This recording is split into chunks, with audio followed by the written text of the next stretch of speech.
এই সুন্দর বিকেলে সবাইকে সুন্দর স্নো শুভেচ্ছা।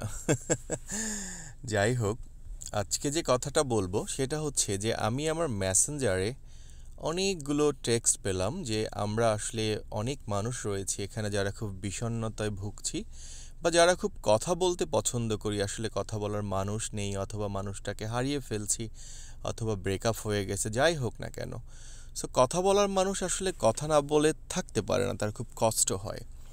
সো এই সুন্দর দিনে আপনাদের জন্য আমার একটা সুন্দর পরামর্শ হলো, যদি সত্যিই আপনারা কথা বলতে চান আমার মতো করে, যেহেতু আমিও কথা বলতে পছন্দ করি, তাই আমার মতো করে একটি ফেসবুক পেজ অথবা ইউটিউব চ্যানেল খুলে ফেলুন। মনের যত সুন্দর সুন্দর কথা আছে সাজিয়ে গুছিয়ে এখানে বলুন। নতুন নতুন অনেক বন্ধু পাবেন, আপনার সময়টা খুব ভালো যাবে। মাঝে মাঝে সুন্দর সুন্দর ড্রেস পরে ক্যামেরার সামনে আসবেন, সাজুগুজু করে অনেক ভালো সময় কাটবে। শুধু তাই নয়, যদি আপনার ভিডিও ভালো হয় এখান থেকে আপনি একটা ইনকামেরও সোর্স করতে পারেন। সো চেষ্টা করে দেখুন, আশা করি ভালো কিছু হবে। বাই।